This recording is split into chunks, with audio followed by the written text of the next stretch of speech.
So let's now take each one. I don't know if we can cover all four, but we'll get an idea. So let's break down each one of those. And another thing that I heard you mention, which is very important, is you create 3-month cadences to execute in each one of those 5 areas, right? So give us a, we may have to do another episode to cover this whole curriculum, because you're giving us the curriculum. Yep. Let's start the first one, product, and then you break that down into 5, and then give us an example of the cadences. Yeah. So to sort of take it a step further, or to frame it for the audience very clearly. So we have our metrics that we want to achieve on exit, and that's what we set in, relative stone.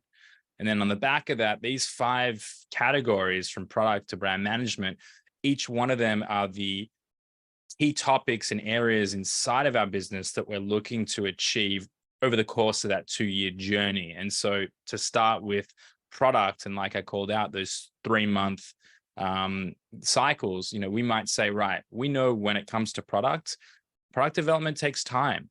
Sourcing, identifying the right partner, testing and QA, packaging, design, like that is a long-winded process. So we might say, right, what we want to do in the first 3 months of our relationship together is we want to effectively identify 15 products that we want to bring to market. And so a large portion of the product component is starting at that point. But we might also say, you know what, though, we want to make sure patents can take time to file, and it might, and IP and everything that relates to the legalities around it. And, I'm not an expert in the field, but if things are live online for extended periods before you actually get a patent, then sometimes they can be void. So we'll make these decisions and say, these are some of the critical things and the drivers that we need to handle right now.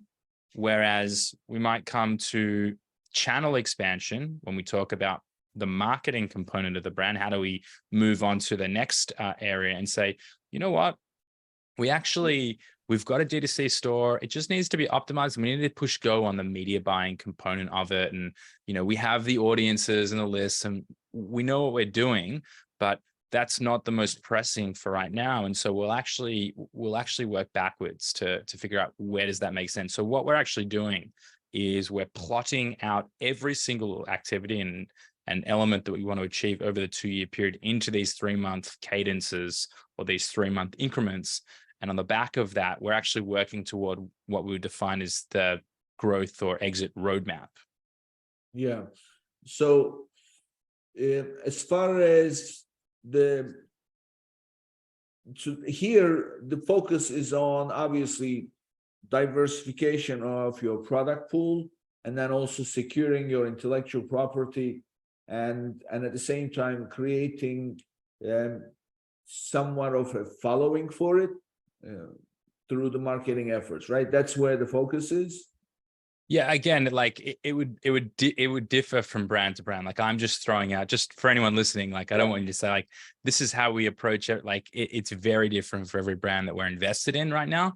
But the key point is that you work through. So brand, for example, so product might be things like reducing the cost of goods sold and sourcing and finding a better manufacturer for your product, not necessarily cheaper. You might want to go more up market because you can derive a higher value. So you'd plot it out over the course of that 2-year journey in those 3-month increments, and then you would move on to brand. So brand might be elements like having a very clear brand identity, or a brand refresh, or having a degree of a loyalty program, or strategies on how we can actually increase that LTV, lifetime total value, of a customer who is already inside of it. And how do we tie in the products that we plan to bring to market that are aligned with our brand to then actually start to grow market share, not just with our existing brand evangelists, but also people beyond,